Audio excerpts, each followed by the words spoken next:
Bihar news में स्वागत है आपका दोस्तों। मैं हूं फिरदौस गनी और आप देख रहे हैं केडीबी लाइव। दोस्तों आज हो चुका है 17 अक्टूबर 2023। तो आज की पूरे बिहार की टॉप न्यूज़ लेकर आए हैं आपके लिए।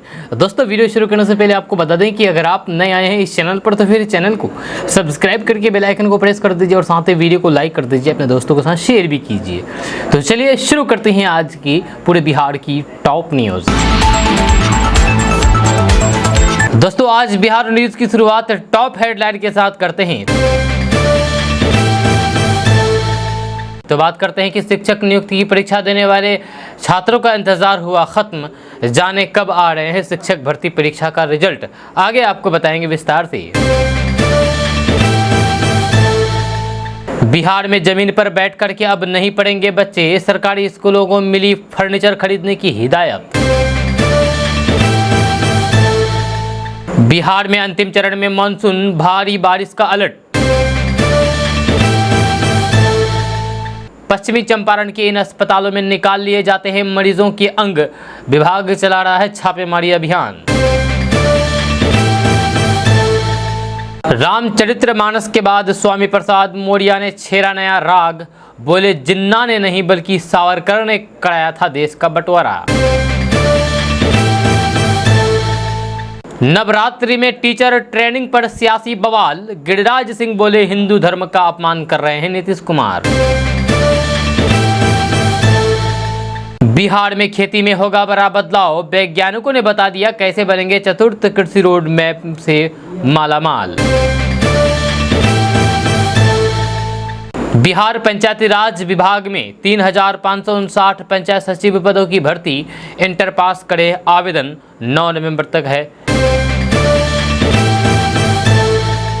लोकसभा चुनाव की तैयारी को लेकर के भागलपुर में चुनाव आयोग की टीम कर रही है बैठक, होगा अहम फैसला। दिल्ली मुंबई में बैठ करके कैसे चुन सकेंगे यूपी बिहार के सांसद, जाने क्या है नई वोटिंग मशीन का नया नाम।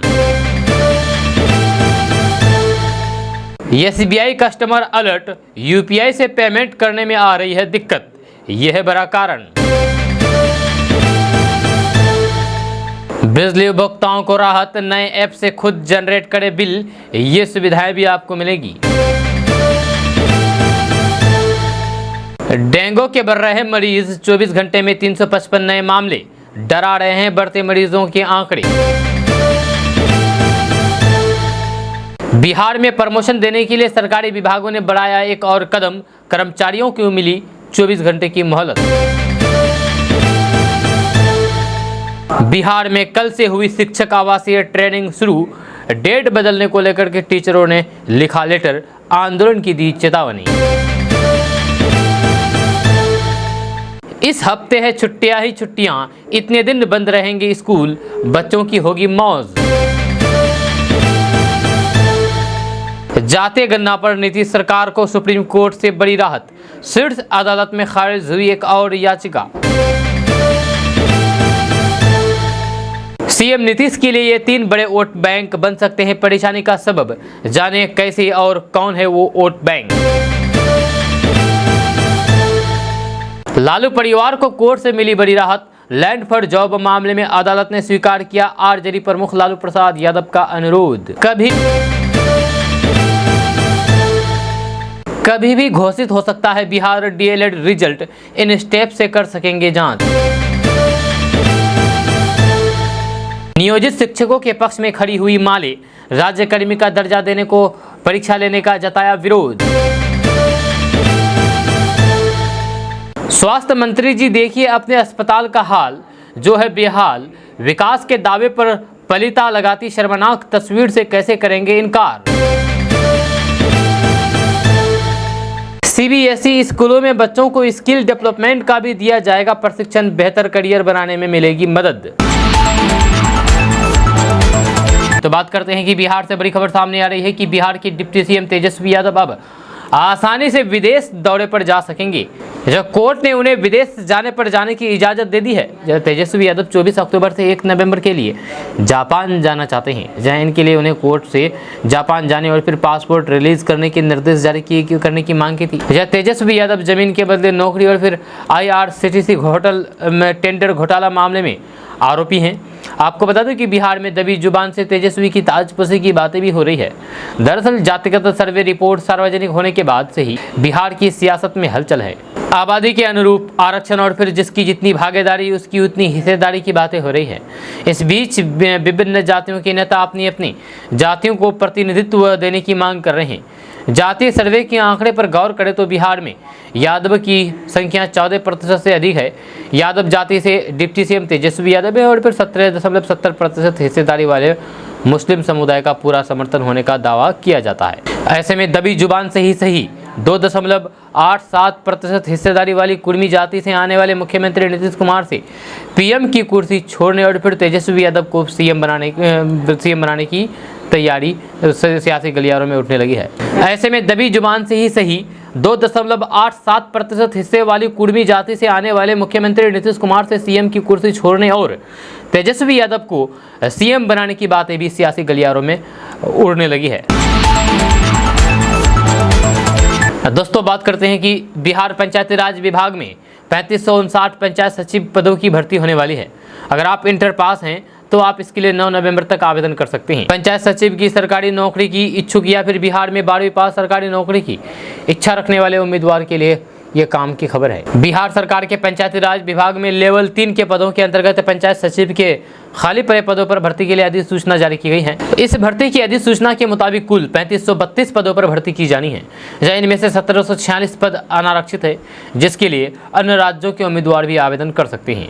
जब वहीं कुल पदों की संख्या में से 35% यानी कि 1022 पद महिला उम्मीदवारों के लिए आरक्षित है। जब बिहार पंचायत सचिव भर्ती के लिए उम्मीदवारों का चयन बिहार कर्मचारी चयन आयोग द्वारा आयोजित की जाने वाली द्वितीय इंटर स्तरीय संयुक्त प्रायोगिक परीक्षा के माध्यम से किया जाना है। बिहार पंचायत सचिव के 3500 से अधिक पदों समेत अन्य पदों वाली बिहार इंटर की लेवल परीक्षा 2023 के लिए उम्मीदवार BSSC की आधिकारिक वेबसाइट ऑनलाइन bssc.com पर जाकर के आप एप्लीकेशन ऑनलाइन फॉर्म भर सकते हैं।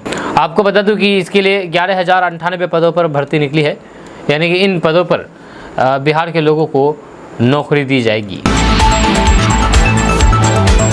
दोस्तों बात करते हैं कि त्यौहार के समय आते ही ऑनलाइन ठगों का नेटवर्क फैलता जा रहा है। जब पुलिस की तमाम कोशिशों के बाद भी ठगी के मामले अंकुश नहीं लग पा रहे हैं।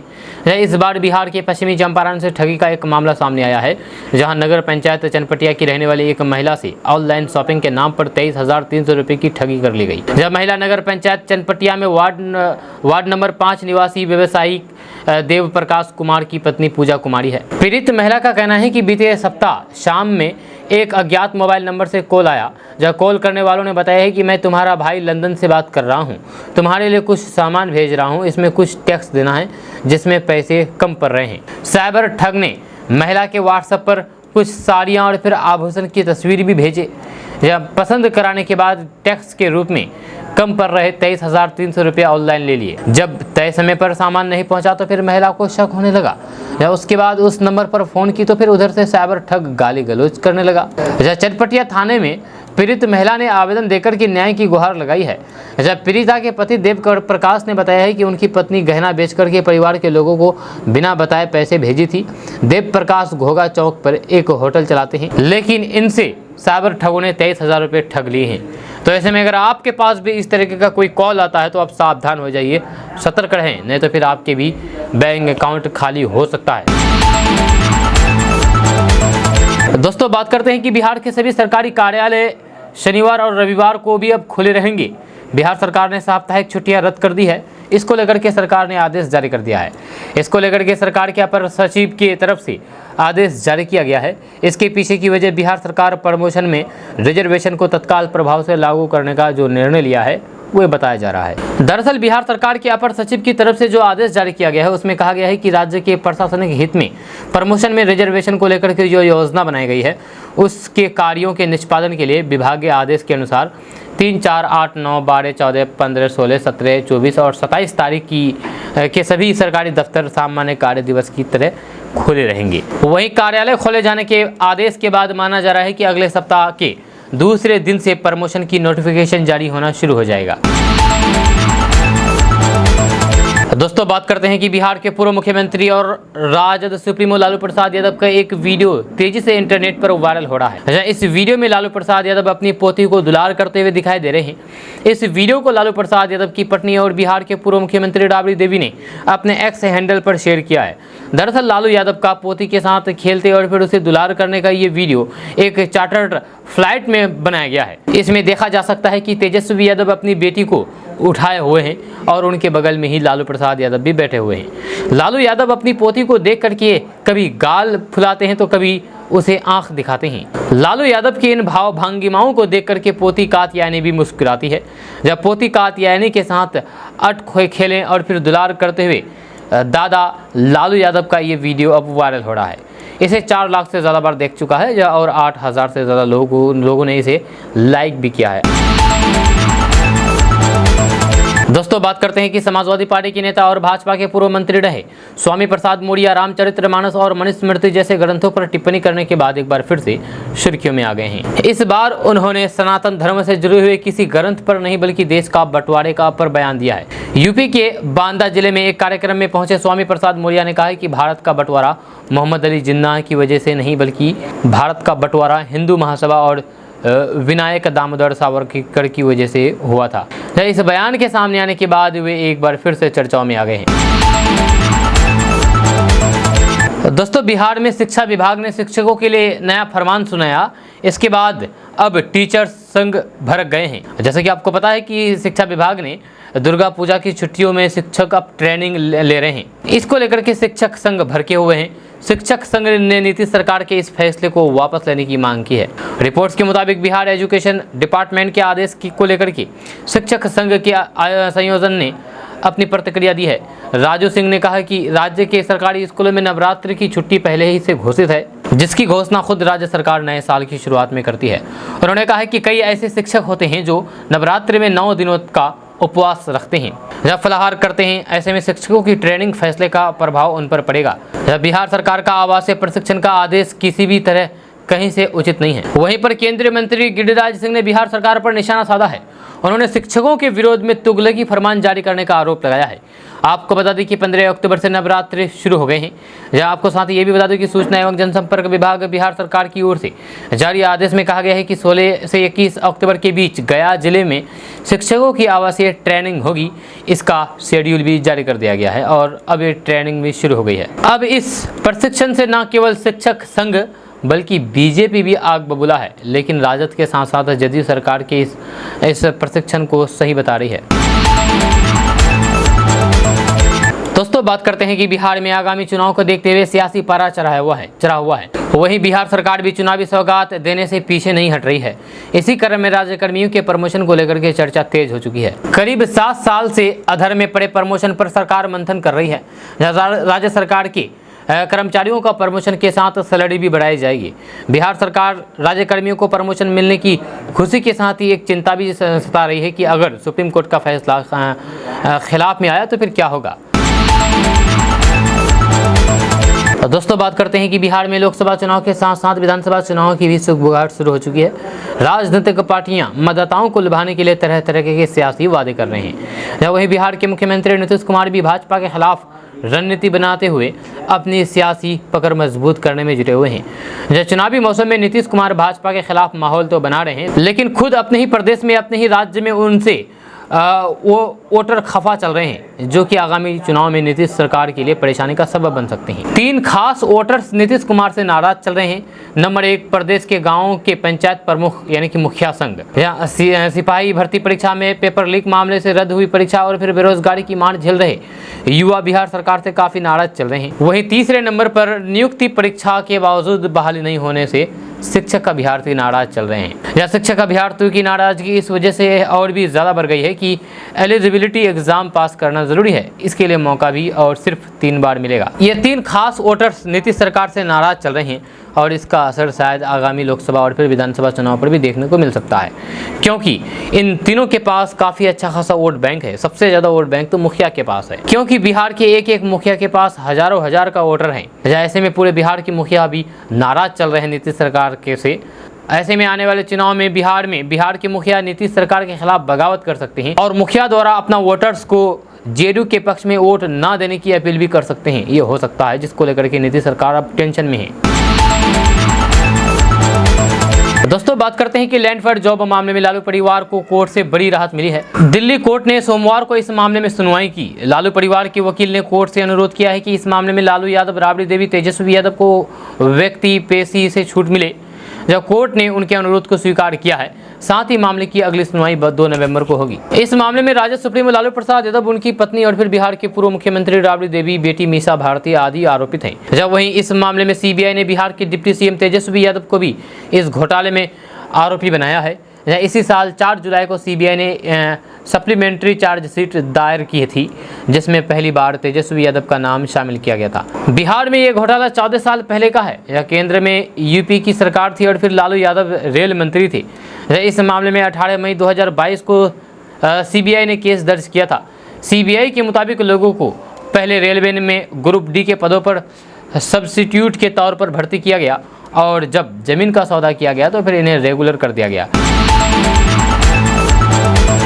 दोस्तों बात करते हैं कि देश के सबसे बड़े सरकारी बैंक एसबीआई ने करोड़ों ग्राहकों के लिए अलर्ट जारी किया है। दरअसल एसबीआई की यूपीआई सर्विस पिछले 3 दिन से काम नहीं कर रही है, जिसके चलते बैंक के करोड़ों यूपीआई यूजर्स को परेशानी का सामना करना पड़ रहा है। हाल ही में बैंक ने अपने सोशल मीडिया हैंडल्स पर इस बात की जानकारी दी है कि उनका यूपीआई सिस्टम थोड़ा वीक है और लोगों को इससे पेमेंट करने में दिक्कत भी आ सकती है। तो आइए जानते हैं कि देश के सबसे बड़े सरकारी बैंक का यूपीआई सिस्टम क्यों काम नहीं कर रहा है। सोशल मीडिया प्लेटफॉर्म एक्स यानी कि ट्विटर पर एसबीआई ने इसका कारण बताते हुए कहा है कि वे अभी टेक्नोलॉजी अपग्रेड करने के प्रोसेस में ही। ऐसे में आपको यूपीआई सर्विस में कभी कभी परेशानी का सामना करना पड़ सकता है। हम इसके लिए खेद व्यक्त करते हैं। हम जल्द ही आपको अगला अपडेट देंगे। आपको बता दें कि ग्राहकों को शनिवार से ही यूपीआई इस्तेमाल करने में दिक्कतें आ रही है। आपको बता दें कि बैंक एक अंतराल पर शेड्यूल एक्टिविटी करते हैं। अच्छी बात यह है कि बैंक पहले से ही इस बारे में लोगों को जानकारी दे देते हैं, बता देते हैं। उससे ग्राहकों को कोई भी जरूरी काम पहले ही निपटा लेने या फिर वैकल्पिक व्यवस्था करने का समय मिल जाता है। हालांकि उसके अलावा भी बैंक कई विकल्प देते हैं जिन्हें चुन करके आप अपनी परेशानी का समाधान कर सकते हैं, अपनी परेशानियों को कम कर सकते हैं। वहीं कई यूजर्स ने इंटर बैंकिंग के इस्तेमाल में भी परेशानी की शिकायत की है। हालांकि एसबीआई ने इस परेशानी के लिए पहले ही कस्टमर्स को जानकारी दे दी थी। दोस्तों बात करते हैं कि लोकसभा चुनाव को लेकर के बिहार में तैयारी की जानकारी लेने चुनाव आयोग की टीम भागलपुर पहुंची। वरिष्ठ उप चुनाव आयुक्त डॉक्टर धर्मेंद्र वर्मा के नेतृत्व में टीम भागलपुर समेत 4 प्रखंड में जिलावार तैयारी की जानकारी ले रहे हैं। यह बैठक में बिहार के मुख्य निर्वाचन पदाधिकारी सहित अन्य वरीय अधिकारी मौजूद रहे। यह टीम 2 चरण में समीक्षा कर रही है। भागलपुर में पहले चरण में 16 अक्टूबर को भागलपुर, बांका, मुंगेर, बेगूसराय, खगड़िया, जमुई, शेखपुरा, लखीसराय, सहरसा, मधेपुरा, सुपौल, अररिया, किशनगंज, पूर्णिया और कटिहार जिले के डीएम से जानकारी ली जाएगी। यह दूसरे चरण की बैठक पटना में 27 अक्टूबर को होगी। चुनाव आयोग की 6 सदस्यीय टीम दिल्ली से और फिर 4 सदस्यीय टीम पटना से भागलपुर पहुंची है। जब भागलपुर के समीक्षा भवन में 4 प्रमंडल के डीएम के साथ बैठक हुई है। इसमें भागलपुर, पूर्णिया, कोसी एवं मुंगेर प्रमंडल के निर्वाचन पदाधिकारी, जिला पदाधिकारियों के साथ समीक्षात्मक बैठक की जा रही है। दोस्तों अगर आप अपने घर, अपने जिला या फिर अपने राज्य छोड़ करके किसी और जगह पर रहते हैं तो आपके लिए एक समय आता है जब आप एक चीज़ नहीं कर पाते हैं, यानी कि आपका एक अधिकार है और आप उस अधिकार को इस्तेमाल नहीं कर पाते हैं क्योंकि आप अपने घर में नहीं हैं। अगर आप अपने घर में होते तो आप उस अधिकार का इस्तेमाल करते। जब इलेक्शन आता है और आप अपने घर में नहीं होते हैं तो फिर आप इस अधिकार का इस्तेमाल नहीं कर पाते हैं, वोट नहीं दे पाते हैं। लेकिन अब आपको टेंशन लेने की ज़रूरत नहीं है। अब आप कहीं भी रहते हों, देश के किसी भी कोने में रहते हों, आप अपने वहां पर वोटिंग कर सकते हैं। जी हाँ, कैसे हम आपको बताएंगे। जी आपको बता दें कि देशवासियों का मतदान सुनिश्चित करवाने की को भारत निर्वाचन आयोग ने समाधान तलाश ली है। मिसाल के तौर पर एक नाम ले रहे हैं कि दिल्ली में रह रहे मोहन को वोट देने के लिए बिहार और कुशाल दास को ओडिशा नहीं जाना पड़ेगा, जहां समाधान की प्रक्रिया अंतिम चरण में गुजर रही है। इसके लिए बनी मशीन का टेस्ट भी हो चुका है। आयोग को उम्मीद है कि इस व्यवस्था के लागू होने से वोट प्रतिशत बढ़ जाएगा। बस कानून में मामूली परिवर्तन के साथ ही आयोग इसे लागू कर सकता है। अब आप सोच रहे होंगे कि नई वोटिंग मशीन कैसी होगी, तो आपको बता दूं कि इसे चुनाव आसानी से कराया जा सकता है या नहीं। इसके आने के बाद भारत निर्वाचन आयोग के सामने क्या क्या चुनौती होगी, नई वोटिंग मशीन कैसी होगी, इससे चुनाव आसानी से कराया जा सकता है या नहीं, या इसके आने के बाद भारत निर्वाचन आयोग के सामने क्या क्या चुनौतियां होगी, जनरल नॉलेज और फिर करंट अफेयर्स की तैयारी के लिए इन सभी सवालों का जवाब आप देख सकते हैं, हम आपको बता रहे हैं। दोस्तों बात करते हैं कि बिहार में डेंगू का आतंक लगातार बढ़ता जा रहा है। जहाँ बिहार के विभिन्न जिलों से डेंगू की वजह से लोगों की जान जाने की खबर सामने आ रही है। बढ़ते आंकड़े से लोगों के बीच दहशत का माहौल है। आंकड़ों की बात करें तो पिछले 14 दिनों में 4000 से ज़्यादा डेंगू के मामले सामने आ चुके हैं। वहीं 24 घंटे के डाटा पर नज़र डालें तो 355 नए मामले सामने आए हैं। अक्टूबर महीने में प्रदेश भर से 4125 नए मामले सामने आए हैं। वहीं इस पूरे साल के आंकड़े की बात करें तो अभी तक 10,859 डेंगू मरीज सामने आ चुके हैं। जहाँ स्वास्थ्य विभाग के आंकड़े की माने तो राजधानी पटना में सबसे ज़्यादा 101 डेंगू मरीज पाए गए हैं। भागलपुर जिला में 125 डेंगू केस मिले हैं। मुंगेर जिला में 17 डेंगू के केस मिले हैं। सारण जिला में 15 डेंगू के केस मिले हैं। पूर्वी चंपारण में 11 मरीज मिल चुके हैं। जहाँ बिहार के विभिन्न जिलों को मिलाकर के 12 सरकारी मेडिकल कॉलेज अस्पताल में 279 डेंगू मरीज भर्ती हैं। बिहार की राजधानी पटना में 23 मरीज भर्ती हैं, जबकि IGIMS पटना में 22 मरीज, PMCH में 26 मरीज, NMCH में 20 मरीज भर्ती हैं। दोस्तों बात करते हैं कि बिहार में कल यानी कि 16 अक्टूबर से बिहार के सरकारी स्कूलों के शिक्षकों की आवासीय ट्रेनिंग शुरू हो गई है, जो 21 अक्टूबर तक चलेगी। यह शिक्षकों की आवासीय ट्रेनिंग सुबह 5:30 बजे से 7 बजे तक चलती है। आवासीय ट्रेनिंग विभिन्न शिक्षक प्रशिक्षण संस्थानों बिपार्ड में दी जा रही है। इससे पहले SCRT ने पत्र जारी करके 16 से 21 अक्टूबर के बीच ट्रेनिंग शेड्यूल जारी कर दिया है। ऐसे में अब शिक्षकों में आवासीय ट्रेनिंग को लेकर के हंगामा होने के आसार हैं। इस आदेश को लेकर के शिक्षकों ने बड़े आंदोलन की चेतावनी दी है। दरअसल शिक्षक संघ आवासीय ट्रेनिंग कार्यक्रम का विरोध कर रहा है। उनका कहना है कि सरकार की तरफ से जानबूझकर के आवासीय ट्रेनिंग के नाम पर हिंदू धर्म के शिक्षकों को परेशान किया जा रहा है, यह क्योंकि दुर्गा पूजा की छुट्टी स्कूल में पहले से ही घोषित है और फिर उसी दौरान आवासीय ट्रेनिंग का कार्यक्रम शिक्षा विभाग ने रखा है, जबकि हिंदू धर्म के शिक्षक उपवास पर रह करके पूजा पाठ करते हैं। आपको बता दें कि आवासीय ट्रेनिंग कार्यक्रम के तहत शिक्षक और फिर मास्टर ट्रेनरों को दिन रात प्रशिक्षण केंद्र पर रहना है। उन लोगों के लिए नाश्ता, भोजन और रहने की व्यवस्था भी की गई है। जहाँ इस आवासीय ट्रेनिंग में शिक्षकों को योगा, PT सिखाया जाएगा ताकि वे बच्चों को सिखा सके। जब बच्चों को गुणवत्तापूर्ण शिक्षा कैसी देनी है, इसका प्रशिक्षण शिक्षकों को दिया जाएगा। इसके साथ ही डिजिटल उपकरण और फिर कंप्यूटर चलाना शिक्षकों को सिखाया जाएगा ताकि शिक्षक बच्चों को बेहतर ढंग से पढ़ा सके। शिक्षकों को प्रशिक्षण देने के लिए मास्टर ट्रेनर तैयार किए गए हैं। आपको बता दें कि कुछ समय पहले शिक्षा विभाग ने हिंदू त्योहारों की छुट्टियों में भी कटौती की थी, जिस पर भी जमकर के बवाल हुआ था। जब बाद में सरकार को अपने फैसले को वापस लेना पड़ा। ऐसे में अब एक बार फिर से शिक्षक संघ बड़े आंदोलन की तैयारी कर रहे हैं। इसमें उन्हें राज्य के मुख्य विपक्षी पार्टी BJP भी समर्थन कर रही है। दोस्तों बात करते हैं कि स्कूलों के नियमित निरीक्षण को और फिर अधिक व्यापक और सख्त किया जा रहा है। इसी कड़ी में अब प्रतिदिन यानी कि हर दिन करीब 42,000 स्कूलों का निरीक्षण किया जा रहा है। जहाँ राज्य में यानी कि बिहार में सरकारी स्कूलों की संख्या 75,300 है। इस तरह हर दूसरे दिन सभी स्कूलों में अफसर और फिर कर्मी निरीक्षण को पहुंच रहे हैं। जहाँ सबसे अधिक 44,000 स्कूलों का निरीक्षण 9 अक्टूबर को किया गया था। आपको बता दें कि स्कूलों में बच्चों, शिक्षकों की उपस्थिति और फिर तय बुनियादी सुविधाएं विद्यार्थियों को मिले, इसे सुनिश्चित कराने के लिए 1 जुलाई से नियमित निरीक्षण हो रहा है। जब शुरुआत में रोज 15,000 स्कूलों का निरीक्षण किया जा रहा था। ऐसे स्कूलों में शिक्षकों और फिर बच्चों की उपस्थिति में काफ़ी सुधार आया है। मध्याह्न भोजन, साफ सफाई आदि का जायजा भी निरीक्षण के क्रम में लिया जा रहा है। इस दौरान बिना पूर्व सूचना के स्कूल से गायब मिलने पर अब तक 7500 शिक्षकों का वेतन भी काटा गया है। हर दिन 65,000 से अधिक स्कूलों के प्रधानाध्यापक वीडियो कॉन्फ्रेंसिंग में रोज उपस्थित हो रहे हैं। स्कूल अवधि के बाद तय समय में प्रधानाध्यापक खुद वीडियो कॉन्फ्रेंसिंग के जरिए जिला मुख्यालय को स्कूल के उस दिन के पठन पाठन से संबंधित और फिर अन्य जानकारी दे रहे हैं। जिलों के द्वारा फिर इसकी जानकारी विभाग को दी जाती है। निरीक्षण से कई ऐसी समस्या भी सामने आई है जिस पर उतना ध्यान नहीं दिया जाता था। जब स्कूल के कमरे और फिर परिसर में बड़ी मात्रा में अनुपयोगी सामान वर्षों से पड़े हुए थे, इन सभी को नीलाम करके हटवाया गया है। बेंच डेस्क की कमी से बच्चे नीचे बैठने को मजबूर हैं। अब इसकी खरीदारी की जा रही है। तो दोस्तों बात करते हैं कि बिहार में बड़े पैमाने पर शिक्षक भर्ती की प्रक्रिया चल रही है। जहाँ हाल ही में करीब 2.25 लाख पदों के लिए बीपीएससी की ओर से शिक्षक भर्ती परीक्षा ली गई है। इस परीक्षा का परिणाम भी अब जल्द ही आने वाला है।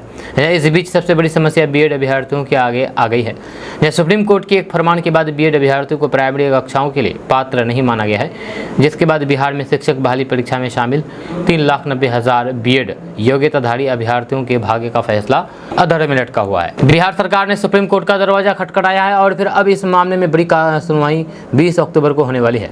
सुप्रीम कोर्ट में याचिकाकर्ता की ओर से यह अनुरोध किया जा रहा है कि बड़ी तादाद में बीएड अभ्यर्थियों ने हाल में आयोजित परीक्षा में हिस्सा लिया। अब उनके रिजल्ट को रोकने का फैसला कानूनी पेंच की वजह से लेना पड़ा है, इससे उन्हें राहत मिले। आपको बता दें कि सुप्रीम कोर्ट में अब मुख्य न्यायाधीश के बेंच में इस मामले की सुनवाई होने वाली है। जब सुप्रीम कोर्ट ने बीते शुक्रवार यानी कि 13 अक्टूबर को बीएड अभ्यर्थियों के मामले में सुनवाई की।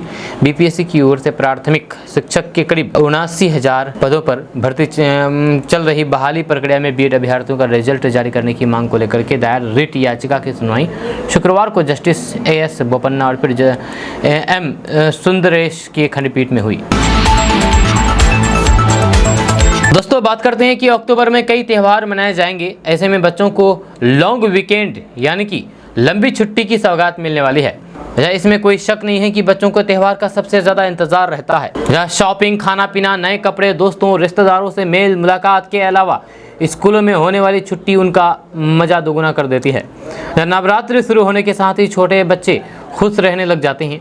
जब कोई पटाखे खरीदने लगता है तो फिर कोई हलवा पूड़ी में खुश हो जाता है, तो फिर किसी को रावण बनाने में मज़ा आता है। इस साल 9वीं 10वीं सोमवार मंगलवार को मनाए जाने से बच्चे काफ़ी उत्साहित हैं। ऐसे में इस बार काफ़ी छुट्टी पड़ने वाली है। आपको बता दें कि 23 अक्टूबर को देश भर में 9वीं का त्यौहार मनाया जाएगा। जहाँ इस दिन ज़्यादातर स्कूलों में छुट्टी रहती है। बच्चों में सुबह से ही कंजक खाने और फिर दशहरा की तैयारी करने का उत्साह रहता है। यह 9वीं सोमवार को है, इससे स्पष्ट है कि बच्चे अभी से लॉन्ग वीकेंड की तैयारी में जुट चुके हैं। जब 2023 में दशहरा 24 अक्टूबर को है, जहाँ इस दिन मंगलवार है। दशहरा के खास अवसर पर सभी स्कूल, कॉलेज और फिर ऑफिस में छुट्टी रहती है। जब बच्चों के लिए यह त्यौहार काफ़ी खास हो जाता है। साल 2023 में लॉन्ग वीकेंड की भरमार रही है। अब इस हफ्ते में ज़्यादातर लोगों ने लॉन्ग वीकेंड एंजॉय करने की तैयारी कर ली है। कई स्कूलों में शनिवार की भी छुट्टी रहती है। ऐसे में 21, 22, 23 और फिर 24 अक्टूबर यानी कि इस हफ्ते में 4 दिन स्कूल बंद रहेंगे। दोस्तों बात करते हैं कि बिहार लोक सेवा आयोग यानी कि बीपीएससी ने बिहार शिक्षक भर्ती परीक्षा की फाइनल आंसर की जारी कर दी है। जब फाइनल आंसर की बीपीएससी की ऑफिशियल वेबसाइट bpsc.bih.nic.in पर जारी करके जाकर के आप डाउनलोड कर सकते हैं। आयोग द्वारा इस सप्ताह बिहार टीआरई 2023 परिणाम घोषित करने की संभावना है। इस आंसर की के जरिए उम्मीदवार अपने नंबरों का अनुमान लगा सकते हैं। जब प्रोविजनल आंसर की पर उठाए गए आपत्ति के बाद ही फाइनल आंसर की जारी किया गया है। यह परिणाम अब कभी भी घोषित किया जा सकता है, यानी कि रिजल्ट कभी भी आ सकता है। जब उम्मीदवारों को सलाह दी जाती है कि वे ऑफिशियल वेबसाइट bpsc.bih.nic.in पर विजिट करते रहें। जब प्रत्येक सही उत्तर के लिए उम्मीदवारों को 1 अंक दिया जाएगा और फिर कोई भी नेगेटिव मार्किंग नहीं होगा। जब सामान्य कैटेगरी के उम्मीदवारों को बिहार टीआरआई 2023 पास करने के लिए 40% अंक प्राप्त करने होंगे। जब पिछड़े वर्ग के उम्मीदवारों को 36.5% अंक प्राप्त करने होंगे, जबकि SC/ST उम्मीदवारों को परीक्षा पास करने के लिए 34% अंक प्राप्त करने होंगे। दोस्तों बात करते हैं कि बिहार में हुई जातिगत जनगणना से जुड़े हुए एक मामले में सुप्रीम कोर्ट सोमवार को ट्रांसजेंडर को बड़ा झटका दिया है। जब कोर्ट ने इस मामले में सुनवाई करते हुए ट्रांसजेंडर को जाति के रूप में शामिल करने की मांग को खारिज कर दिया है। जब पटना हाईकोर्ट ने पहले ही ट्रांसजेंडर को जाति मानने से इनकार कर दिया था। जब हाईकोर्ट ने कहा था कि ट्रांसजेंडर कोई जाति नहीं है बल्कि एक ग्रुप है। अब सुप्रीम कोर्ट ने भी उसी अनुरूप ट्रांसजेंडरों की मांग को खारिज कर दिया है। सुप्रीम कोर्ट ने इस मामले में बड़ा झटका देते हुए जातीय गणना में ट्रांसजेंडर को अलग जाति मानने से इनकार कर दिया है। जब कोर्ट ने स्पष्ट कर दिया है कि ट्रांसजेंडर कोई जाति नहीं बल्कि इसे एक अलग ग्रुप के रूप में सूचीबद्ध करना सही है। इसके साथ ही ट्रांसजेंडर की याचिका खारिज कर दी गई है। जब बिहार में हुई जाति जनगणना की रिपोर्ट 2 अक्टूबर को पेश की गई थी। इस रिपोर्ट के मुताबिक बिहार में ट्रांसजेंडर लोगों की आबादी केवल 825 बताई गई है। तीसरे लिंग का उल्लेख यानी कि जिक्र कॉलम संख्या 22 में किया गया है, जो कहता है कि कुल जनसंख्या सिर्फ 825 है और प्रतिशत 0.0006 है।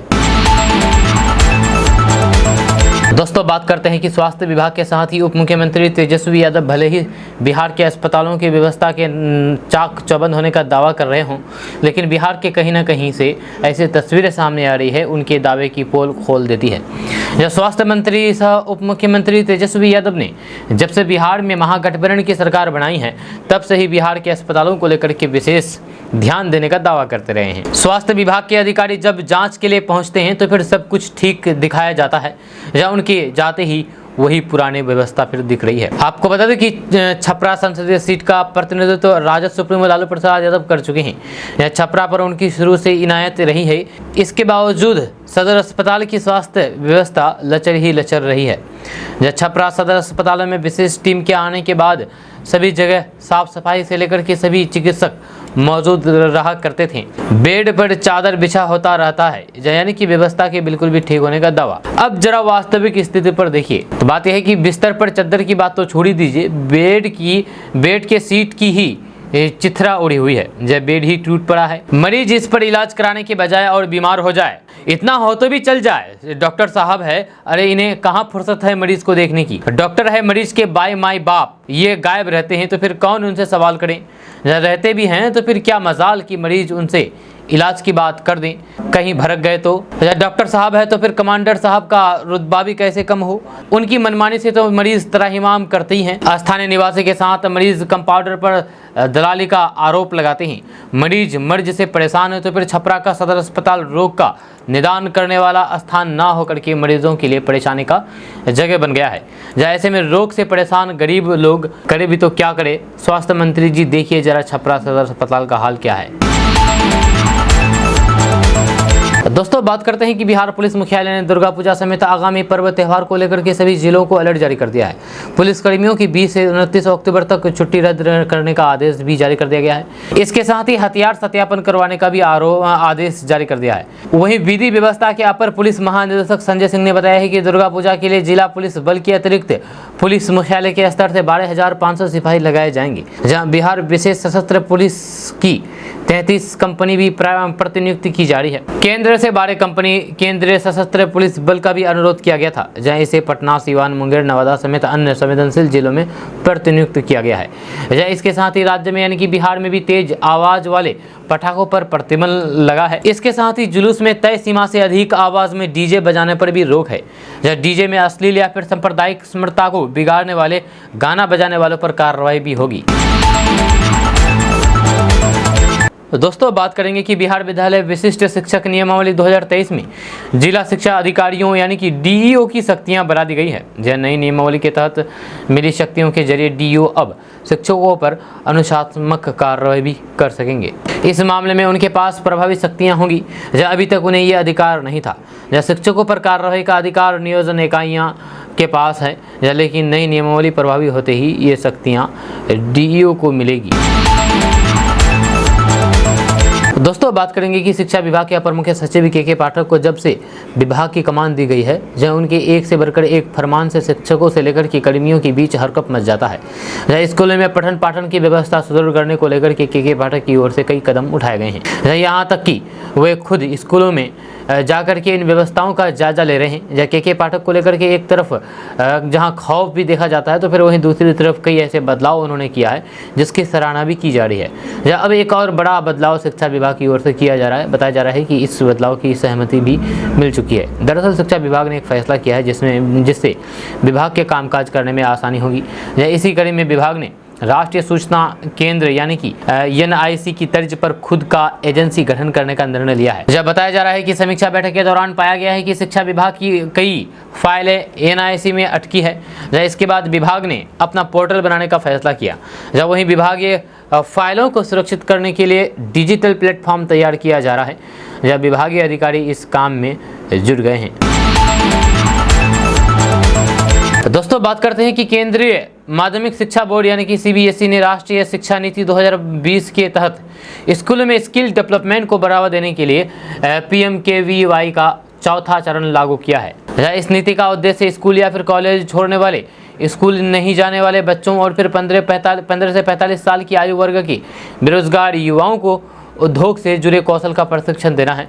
स्किल हब इनिशिएटिव के तहत CBSE से संबंधित स्कूल में ये योजना लागू की जाएगी। इस नीति का उद्देश्य छात्रों को 21वीं सदी की अर्थव्यवस्था की चुनौतियों के लिए तैयार करना है। यह स्कूलों में कौशल और फिर व्यवसायिक शिक्षा के माध्यम से छात्रों को उनके चुने हुए कैरियर में सफल होने में मदद के साथ देश की आर्थिक वृद्धि में योगदान करने के लिए आवश्यक कौशल और फिर ज्ञान प्रदान करना है। जब बिहार स्टेट बार काउंसिलिंग का चुनाव लड़ने के इच्छुक लोगों के नामांकन का सिलसिला शुरू हो गया है। दोस्तों, BPSC द्वारा 1,70,000 शिक्षकों की नियुक्ति के लिए ली गई प्रतियोगिता परीक्षा का रिजल्ट अगले 1-2 दिनों में आ जाएगा। जहां आयोग 15 अक्टूबर तक इसका रिजल्ट निकालने के लिए प्रयासरत था, लेकिन 43 विषयों की अलग अलग मेरिट लिस्ट बनाने और फिर 38 जिलों से चयनित अभ्यर्थियों के पसंद के 3 जिलों को प्राथमिकतावार ध्यान रखने के कारण मेरिट लिस्ट की कुल संख्या 1634 हो गई है। यह इसके कारण रिजल्ट निकालने में अनुमति समय से अधिक समय लग रहा है। यह सूत्रों की माने तो एक ही अंक पर इतने अधिक परीक्षार्थी आ रहे हैं कि मेधा सूची में इनके क्रमांक का निर्धारण करने के लिए उम्र के साथ साथ नाम के वर्ण तक का इस्तेमाल करना पड़ रहा है। इसके कारण अभी रिजल्ट निकालने में 1 से 2 दिन और लगेगा। जब BPSC प्राथमिक शिक्षक अभ्यर्थियों का भी रिजल्ट तैयार करने में जुड़ा हुआ है। हालांकि इस मामले में B.Ed अभ्यर्थियों की ओर से दायर याचिका पर सुप्रीम कोर्ट में हो रही सुनवाई के कारण हो सकता है कि इसका रिजल्ट अंतिम समय में रोक दिया जाए। जब मामले में 20 अक्टूबर को ही सुनवाई होनी है, जहाँ लिहाजा कोर्ट के निर्णय के बाद ही रिजल्ट आएगा। दोस्तों, आज का न्यूज़ बस यहाँ तक। कैसा लगा आपको नीचे कमेंट बॉक्स में कमेंट करके जरूर बताइएगा। अगर आप हमारे चैनल पर नए आए तो फिर चैनल को सब्सक्राइब करके बेल आइकन को प्रेस कर दीजिए और साथ ही वीडियो को लाइक कर दीजिए, अपने दोस्तों के साथ शेयर भी कीजिए। तो चलिए मिलते हैं फिर नेक्स्ट वीडियो के साथ। तब तक के लिए जय हिंद, जय बिहार।